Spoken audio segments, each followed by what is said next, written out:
A special local show for kids. And this is our attic studio. I'm Christina. And I'm Mark. And this is Colonel Popcorn. I'm the incredibly smart electronic computer who can compute anything. Yeah, that's right. You're incredibly smart. But we control you, so that makes us even smarter. Oh, yeah? Yeah, you want to make something? Stop it, you two. Stop fighting. Besides, if we work together, we'll all look smart. So let's get on to this popcorn special. Okay. I'll collect this show's reporters and the menu for it, too. And let Colonel Popcorn do his thing. Ah, radical idea. Teamwork. This is me, Julie, riding my bike, and that's Aaron stepping his face. You'll see a lot of us during the show. And here's the menu for this popcorn special. It's packed full of exciting segments that will knock your hats off, like sports, fads, careers, music, space, and much more. Wow, what a great selection. What should we program first? Something educational. Something entertaining. Something that begins with E. Entertainment! The Nutcracker is a beautiful fairy tale that takes place on Christmas Eve. It is performed as a ballet. Last year, the Pacific Ballet Theater produced the first local full-length Nutcracker in the city's history. This year, they're doing it again. Auditioning makes most kids nervous, but trying out for the Nutcracker is not only a good experience, but can be rewarding. This year, over 200 children auditioned for the Pacific Ballet Theater's Nutcracker, and 97 were chosen. After you're picked to perform in the Nutcracker, the next step is rehearsing. Rehearsing means hours of practicing and learning new steps and combinations. What do you like about being in the Nutcracker? I like meeting new friends and getting to perform at the end. What do you like about being in the Nutcracker? Well, I love to dance. I think it's going to be really exciting to be on stage. I'd have to say that it's just being on stage. I like performing on stage. Lifting the girls and being lifted by the mouse. Rehearsing is worth the effort because the night you perform, all that practicing pays off.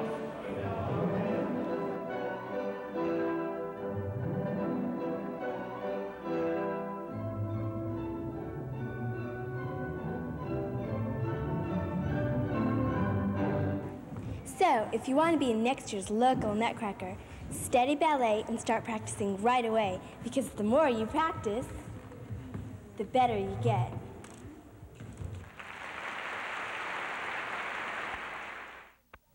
Entertainment can mean different things to different people. In fact, entertainment can mean... Christina, what are you doing? Knock it off. You're interrupting the show. I'm practicing. Don't you think I'd make a great rock and roll singer? Good luck. As I was saying, entertainment can mean different things to different people. Let's see what entertainment means to Aaron. There are many kinds of entertainment. One form of entertainment is reading. Now you might think reading's kind of boring, but not when it comes to comic books. I'm here at Pegasus Fantasy Books, one of my favorite stores, and I think it's unique. I'm going to show you why. Over here, we have comics for younger kids, like The Atomic Mouse. Then over here, we have comics, new comics, right off the press. Over here, we have old comics like The Amazing Spider-Man versus Hammerhead, is 12 years old. Up on the wall, we have comics that cost more because they're older and more popular. Then here we have comics for adults because they're thicker. But there's one more thing I'd like to show you about Pegasus. Over here. This is the Pegasus Trading Card Center. What do you have here, Mike? Well, baseball cards are the most popular, but we have all types of sport and movie cards dating from the early 1950s right up to 1985. Wow, my dad'll love this. There's something for everyone at Pegasus Fantasy Books. Come on down here and check check it out.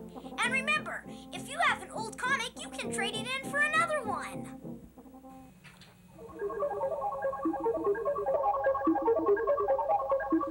So you see, entertainment can mean lots of things, even rehearsing Shakespeare.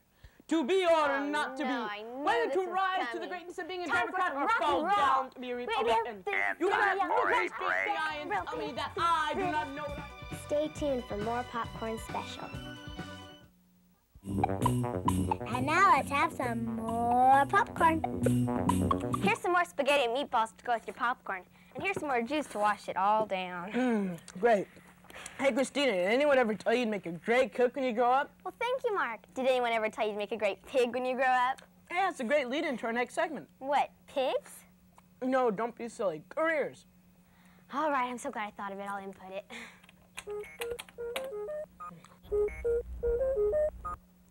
What do you want to be when you grow up? A model. A police officer. I want to be a state patrolman. A nurse. A veterinarian. A weekend warrior. A doctor. Well, I'd kind of like to be a trucker. A movie star. A ballerina. A taxi driver. A dancer. Fireman. A hairdresser. A priest.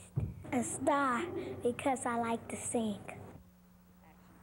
Most kids just think about what they want to be when they grow up.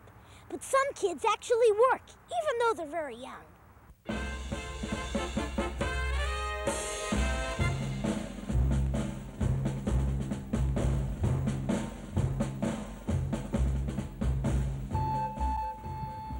The circus is a wonderful and exciting sight to see.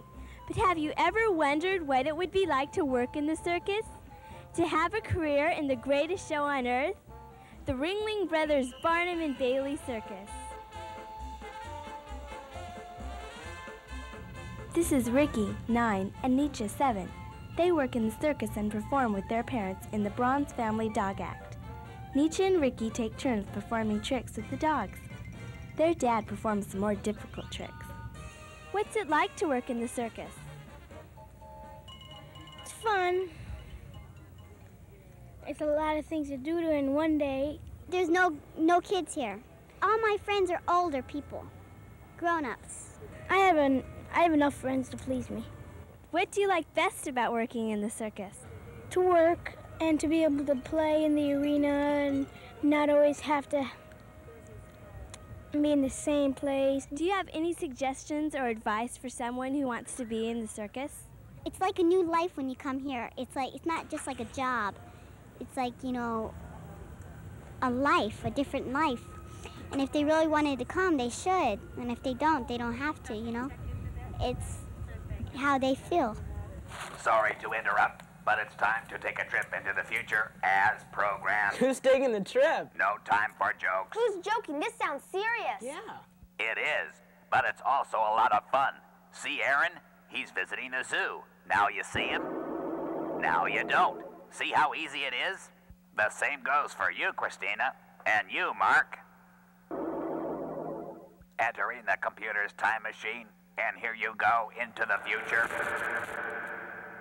Now you can experience what you want to be when you grow up by taking a career trip into the year 2005. What a trip! But I'm really here, in the future. Look at me. I must be a helicopter pilot. Just what I wanted to be when I grow up. Wow! My helicopter!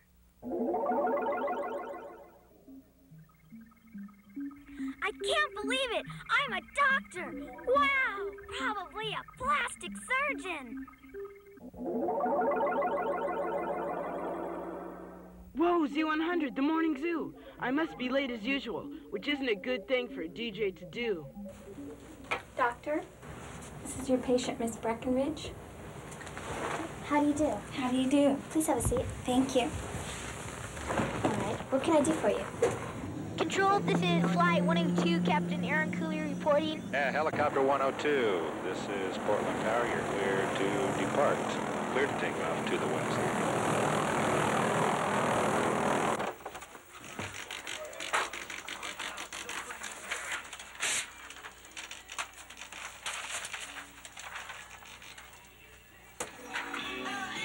All right, now there's different operations we can do for you. There's different operations that we can change the appearance of your nose. And there's also another kind that we can help you breathe better. Here you can see how your nose has been broken, and the same thing over here, but a different angle. And here you can see how a section of your nose has been, well, it should be out here, pushed in. Is this what you're going to fix then, right here? Yes, it is. There, Doctor. Thank you. First, I'm going to give you a local anesthetic. 1 minute past 9 o'clock. My name is Gary Bryan. My name is Dan Clark. He's Officer Tony. And he is Mark Drum. We're taking the KATU reporters down to the Mount Hood. It's been a little crash. We're gonna drop the reporters off there. They'll get the story. We'll pick them up back about 1 hour. Z100. I want to make a dedication. All right. From Rob to Suzanne. Okay, what's the song? Cherish. Cherish. Woo! All right. It's coming up. Okay. Being a disc jockey might look like a lot of fun, and it is, but it's also a lot of hard work. You have to find music, record commercials, edit news, and keep up on musical performers. It's all part of creating a show, besides just being a voice over the radio. Yeah. Get better Hi, call, Sean. Hi, Sean. Thought those guys would never leave. This will only hurt a little.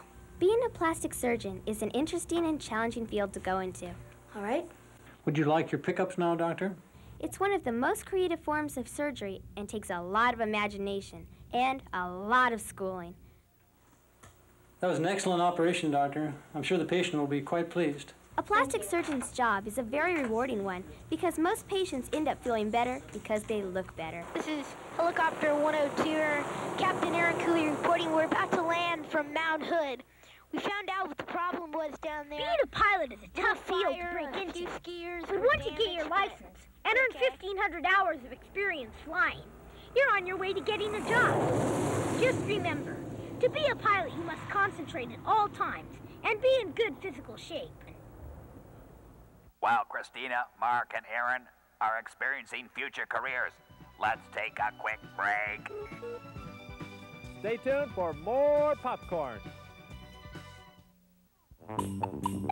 Pop in on more popcorn. Looking through all these old things really makes you think about the past. Yeah. Hey, guess who I am? Abraham Lincoln. Right.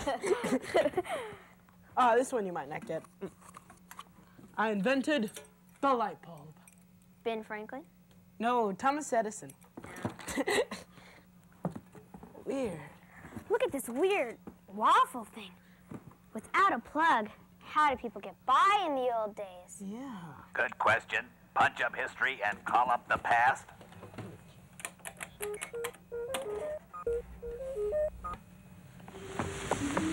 That's a friend of mine, Lindsay. She was at the Wintering Inn Festival at Sovey Island when the popcorn crew was there. The Oregon Historical Society holds it every fall so people can see how pioneers long ago got ready for the winter.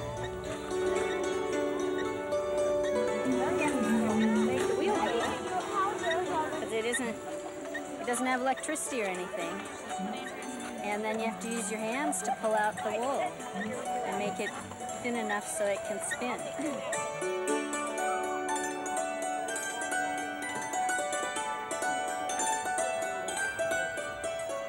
This is a large bobcat that I got in the Cascades, one of the biggest I've ever seen. The same thing is over here at the end of the arrow. And they stick them on the end of the arrow.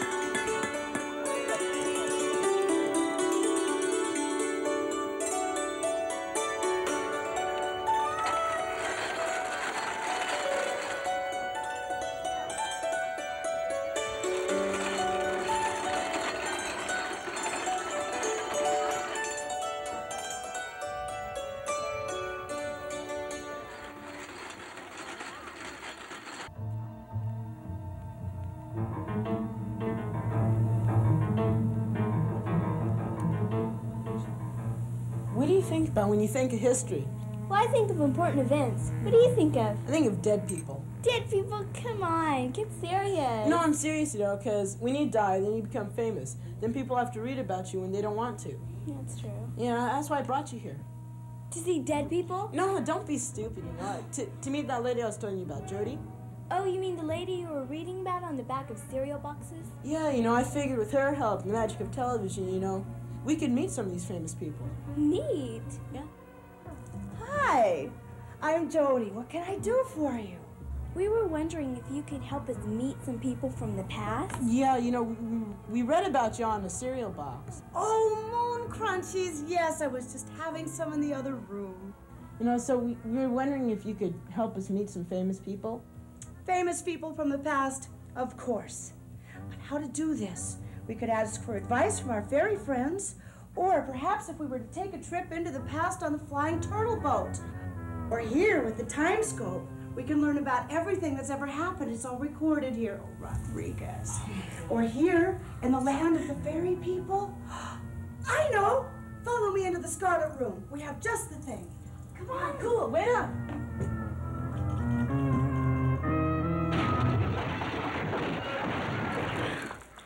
Oh, that was a rough one, but here we are.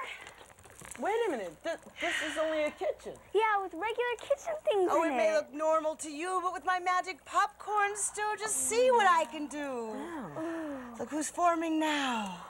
Oh, who are you? What's your name? Gilbert Charles Stewart, S-T-U-A-R-T. Painter. Painter's not my name, it's what I do. Father called me Gil, mother called me Charles. You may call me Stewie. Stewie, what do you paint? By portraits, of course. Madison, Monroe, Jefferson. Other very important Americans. Well, Stewie, what are you painting now? President Washington. Oh, George, if he'd only learn how to smile. It's his teeth, you know. Well, it's tea time. I'll finish this when I return. Can we see it before you go? Yeah. Yes, but it is tea time. I'll finish when I return. Wow. Oh, neat. You know, he never did finish that.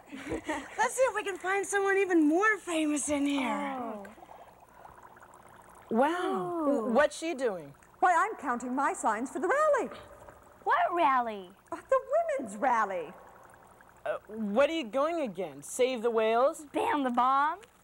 I happen to be Susan B. Anthony, president of the American Women's Suffrage Association, and I am organizing a march to get women the vote.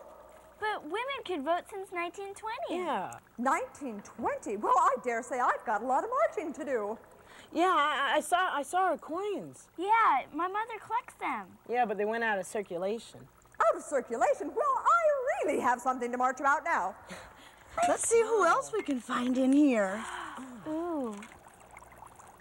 Ooh. Wow. What are you doing?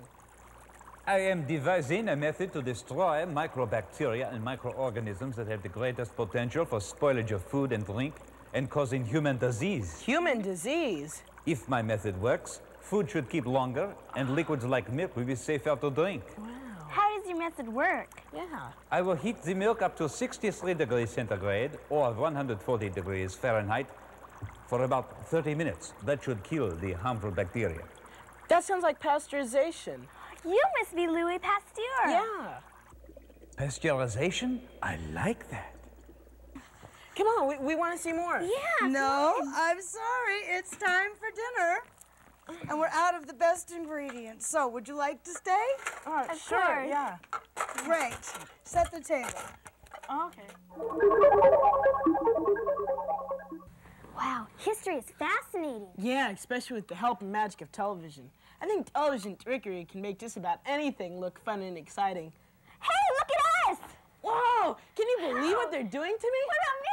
Hey, check it out, me! While you two are enjoying yourselves, we'll take a break. We'll be right back with more popcorn. Let's get back to more popcorn. 5, 6, 7, 8, over right, over left, stretch right, stretch left. What a workout. Colonel Popcorn, your exercises are nearly as hard as Jane Fonda's. Thank you. Well, I'm ready. Ready for what? More exercising? No, ready for sports. Sports? Yeah, our next segment. Okay. What's your favorite sport? Football. Soccer. Basketball. BMX bike racing. Volleyball. Kickball. Gymnastics. Bike riding. Baseball. Tetherball, ice hockey, bike racing.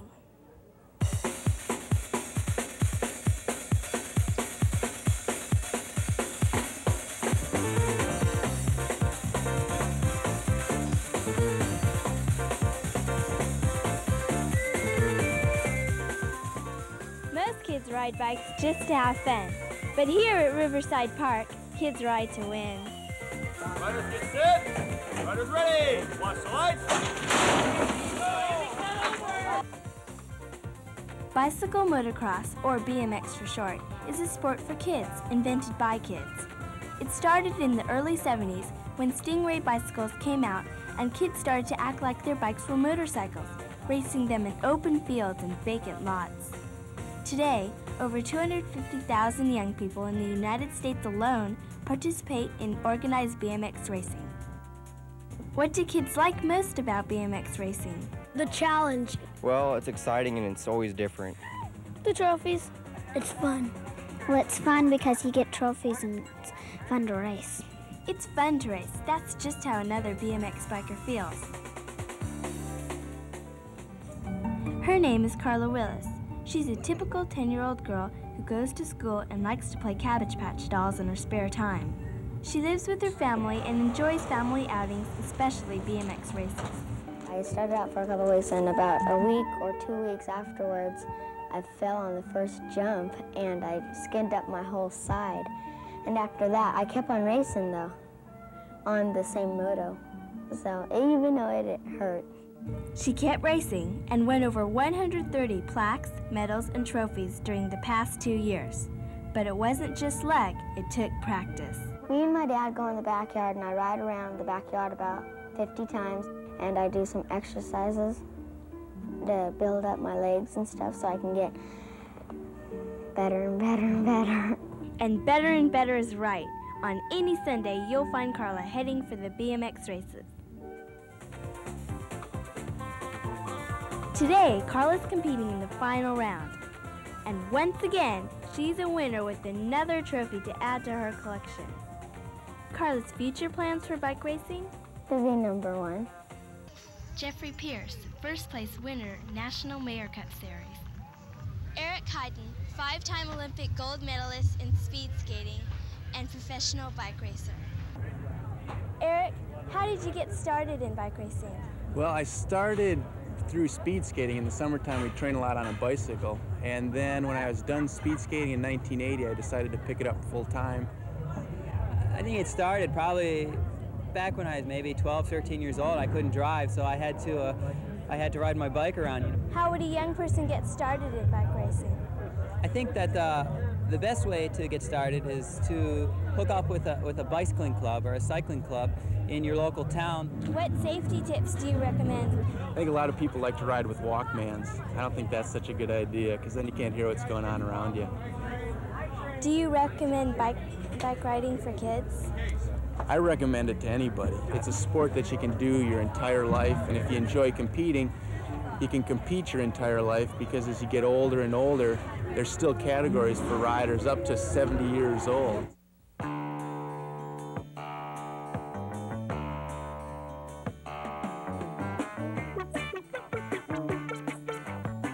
A few years ago, windsurfing wasn't very well known, but today it's the fastest growing water sport in the world.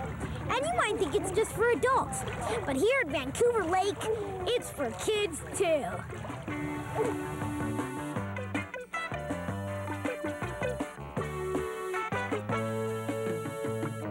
How did you get involved in windsurfing, Tony? My dad has a boat rental on the lake, and I hang around the place and I see people windsurfing, so I thought it was interesting, so I tried it, and it was fun. It's fun, but is it easy? Well, it is, especially if you learn how to windsurf at the Columbia Windsurfing Academy, where Jim Kimball can teach you how in 3 days. What we do is we start you off in a classroom session and discuss a little bit about windsurfing in theory. Then we go to the beach site and show you how to rig your sail and your booms to your height. And from there, we take you to a land simulator and we teach you how to windsurf actually on the land. And you don't even have to get wet. Now we can place your feet and hands and and teach you how to sail upwind and downwind on the land. I like the part about not getting wet, so I decided to try it out. On the land, that is. I seem to be getting the knack of it. Let's go back to the neutral position again. Good job, Aaron. Thank you. Oh. Well, anyway, once you can windsurf on land, you're ready for the real thing, water. All you need is a sailboard and rigging. The wind is free. After you tackle the Vancouver Lake, you can always try the Columbia Gorge. It attracts windsurfers because of its 15 to 16 mile-per-hour winds, which make it the second most popular site in the world for windsurfing. I don't think I'm ready for the Columbia Gorge yet, but windsurfing at Vancouver Lake sure is fun.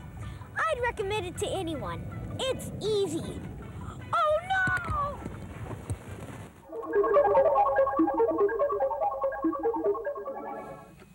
You know, Chris, you got about 1 more year left before you start getting fat. Me, fat? You've got to be kidding. No, I'm serious. Girls start gaining weight about the age of 12. If that's true, I'll have to give up eating. Don't do that. Just work out more and you'll burn off any extra lard. Great idea. Colonel Popcorn, another workout. 5, 6, 7, 8, over right, over left, stretch right, stretch left. Stay tuned for more popcorn.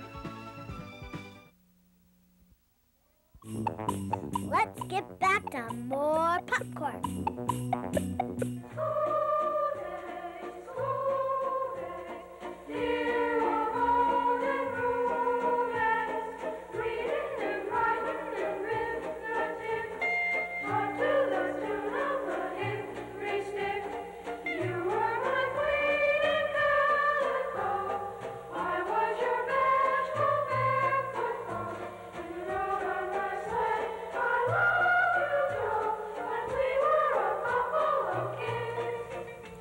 What you just saw was a very old reel we've been watching on School Kids during the 1930s. Boy, they sure looked old-fashioned.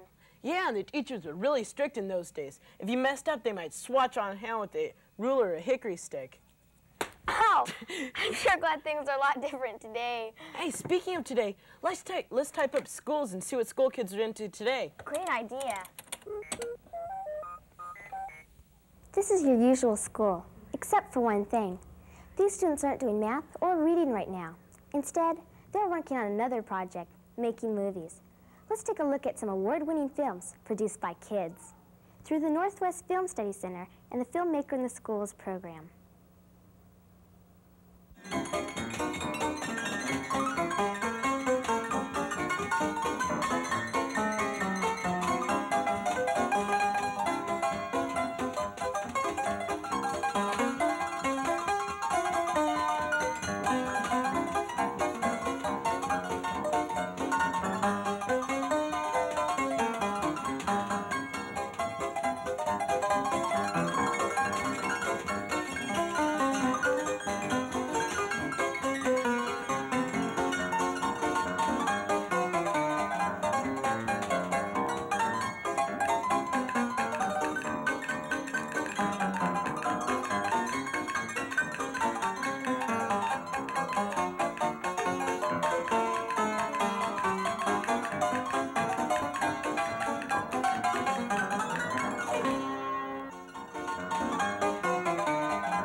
Return of E.T. or the Black Cauldron. What are you here for? I'm here for Tommy DePaulo to sign my book. Wow, Tommy DePaulo? He's written over 100 children's books. I'm going to go into a Children's Place bookstore and he can get autograph my book. There you go. Thank you very much. You're welcome very much. Hi there. I've always wanted to meet you. Will you please sign my books? I'd be very happy to sign your books. What's your name? Aaron. Okay, Aaron, A-A-R-O-N? Yeah. All right. I started writing stories when I was 4 also. Did you really? Well, that's yeah. Nice. makes your book so good? I don't know. I guess I just try to make my stories as good as I possibly can, and I try to make my pictures as good as I can, and this is what happens. What's your best book? I guess my best books would be, Strega Nona, The Clown of God, and then my new book, My Mother Goose. Do you have to take special schooling to learn how to write books and draw pictures for books? No, I think you can learn how to write in school, but I think to learn how to draw and be a professional artist, yes, you have to go to a professional art school after high school. What's your newest upcoming book? My newest book is Tommy DePaola's Favorite Nursery Tales, and it's going to be a collection of about 35 old stories, like the Three Bears, the Three Pigs, and stories like that. Thank you. Okay, Aaron. So be looking for Tommy DePaola's upcoming book, Tommy DePaola's Favorite Nursery Tales. There are all kinds of great kids. We're great. You're great, but kids are great for different reasons. Let's meet some young people who are also great. They're Great Kid Award winners. And they give up their free time to help others. Like Great Kid Elizabeth Hochstein, who spends her extra time helping out at Bologna Joe's, a temporary home for Portland street people. My mom first came down here and toured the area and decided to volunteer down here.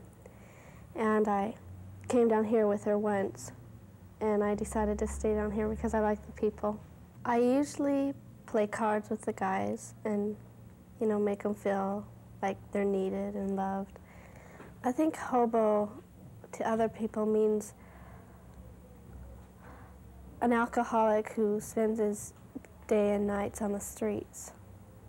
But to me, it's a homeless person who usually never drinks and just hops trains and lives his life different than most people.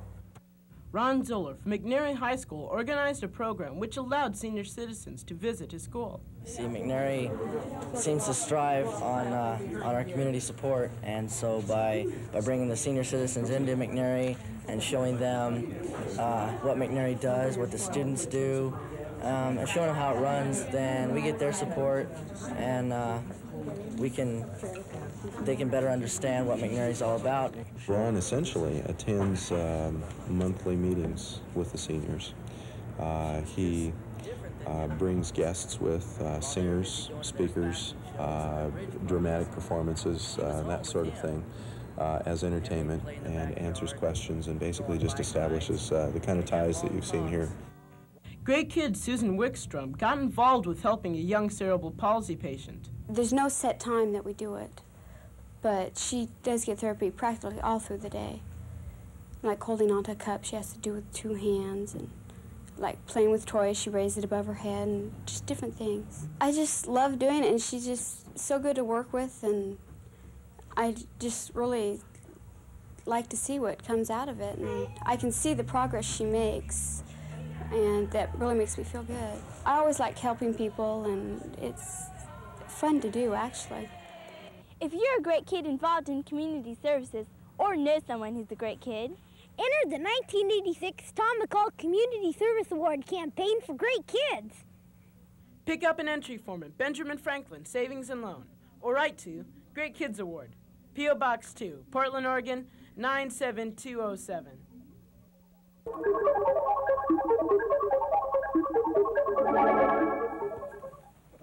Hey, Christina, what are you doing? My homework. Your homework now? Yeah, the segment on school reminded me that I haven't finished my homework yet. Hey, what's your assignment?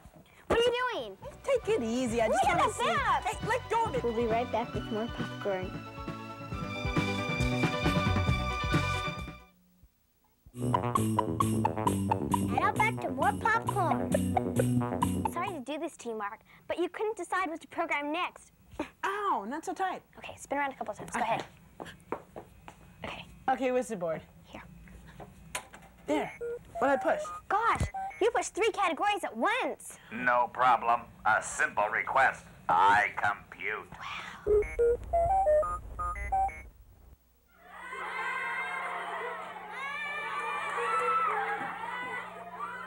What do you get when you put a cow and ducks together? Quackers and milk!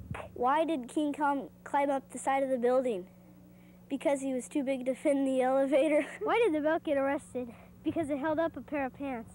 How did the chicken feel after he ate 243 crackers in bed? Crummy.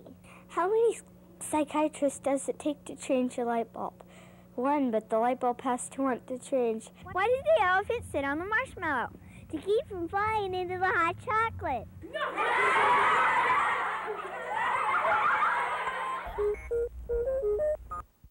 Hi, we're visiting the King's Table in Southwest Portland, which is a buffet restaurant.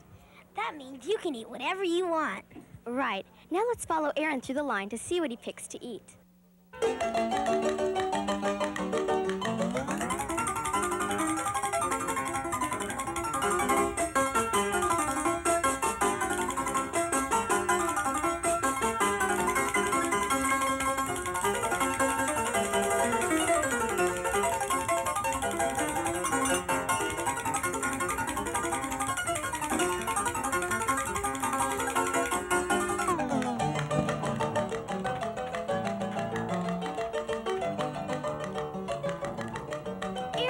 You can't possibly eat all that food. Yes, I can. Hold this.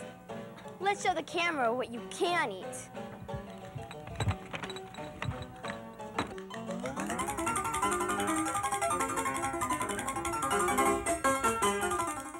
All desserts? Yeah, I love desserts. Do you know what the world would be without desserts? Certainly a lot better. What you need is a nutritious lunch like this. A protein, vegetables, salad, milk, and Jell-O. Jell-O! Sure, it's low in sugar. And remember, wherever you eat, select nutritious foods so that when you get older, you'll be big and strong.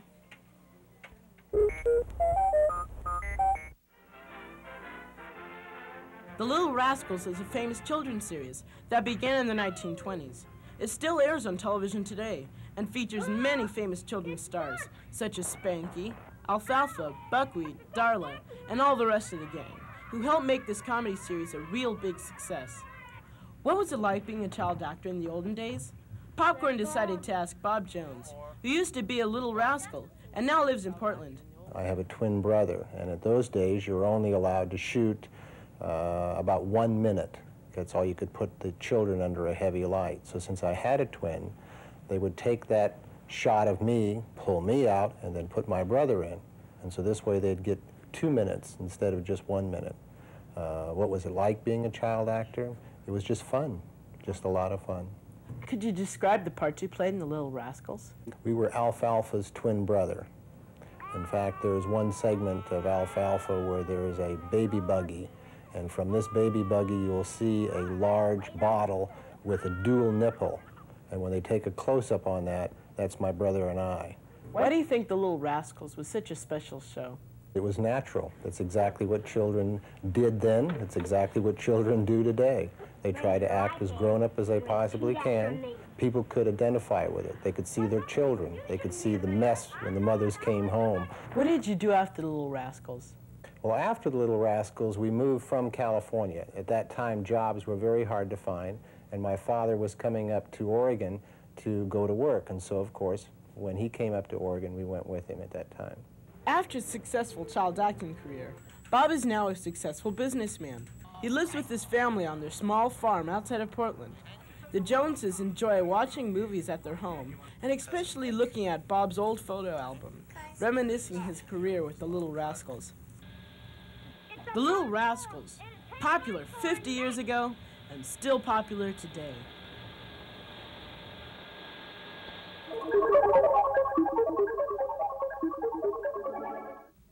You know, Christina, there was one thing missing from that group of funnies. What's that? Well, I gave the producer my script here and none of it was used. Let's hear one of them. Glad you asked. Then the guy picked up his knife, started chopping on his doggy, then he shoved the spike away. Well, Mark, I can see why that wasn't used. What do you mean? Obviously too violent. You want to hear violent? Here it goes. Then Ronald Reagan, South-Indian killer, bombed Sorry to interrupt the works of a comic genius, but it's time for a break. Stay tuned for more popcorn. Now back to more popcorn. Colonel Popcorn! Colonel Popcorn! Come in, Colonel Popcorn. I can't believe the computer computer's down. It might be down, but I think he just decided to split. During our last segment? Oh, sure. You know how much trouble these electronic computers can make. Yeah, but what a way to make an exit. And what a way to make an entrance. Colonel Popcorn, are you all right? All right. Did I make it back on time? Well, barely. Input something quickly. Mark, think of something quick. I can't. Not under pressure. You go ahead and do it. My mind's blank. Colonel Popcorn, please help. Push space. Space?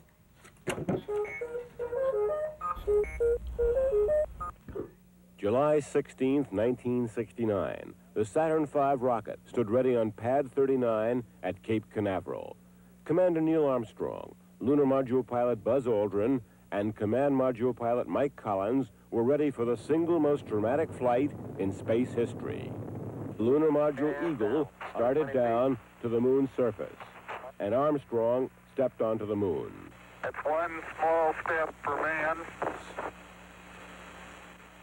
one giant leap for mankind. The moon had been conquered.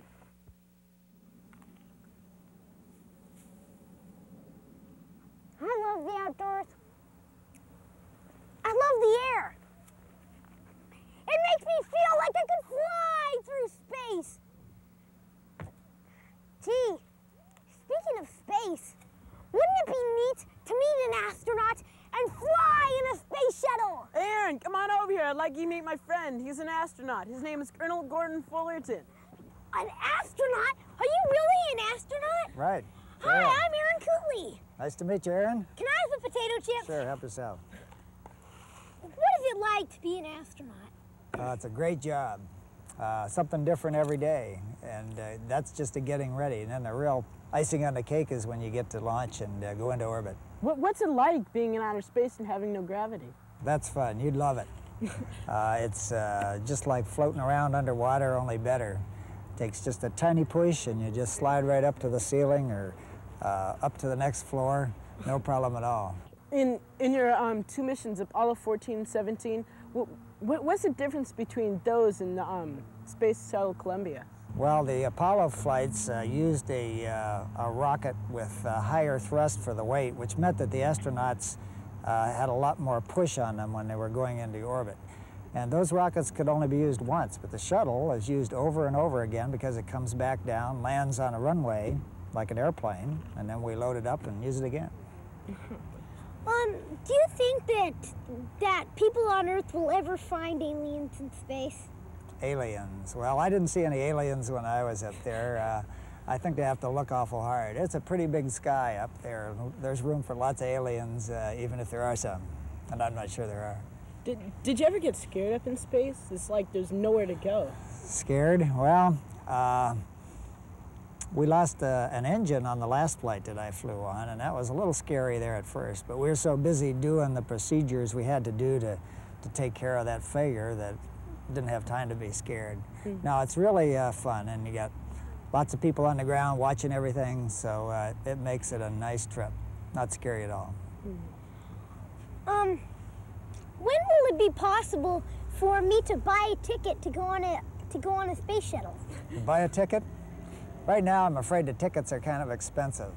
But before long, and by the time you're old enough to finish school, there'll be bigger and better shuttles and things we haven't ever heard of. And if you want to do that and work hard, I feel there's a good chance you can do it. Well, Aaron, I'm sorry, we're going to have to go now. He has to go back and do some recruiting or something. I got a training session to go to, but good luck. I hope you make it. Thanks for coming. It'd be a great trip if you do. Oh, by the way, can I have another potato chip? You can have them all. How about that? Thanks. Well, making this popcorn special was a lot of fun, but it sure was a lot of work, too. In fact, let's take a look at some popcorn bloopers before we go to show you that making a kid's television show can be nerve-wracking as well as fun. After you're picked to perform in the Nutcracker, you're forgetting. Rehearsing means hours of practice. After you're picked to perform After you're picked to perform in the Nutcracker, after you're picked to perform in the Nutcracker, all that practicing pays off. Hi, we're visiting the King's Table in Southwest Portland, which is a buffet restaurant. We're visiting the King's Table in Southwest. Hi, we're visiting the King's Table in Southwest Portland. Hi, we're visiting the King's Table in Southwest Portland, which is a buffet restaurant. That means you can eat whatever you want. Right. There are many kinds of entertainment. One form of entertainment is reading. Now you might think reading is kind of... Not again.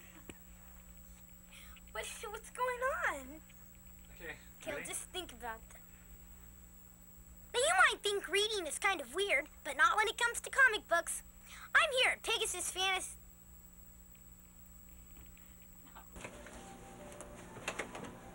Left.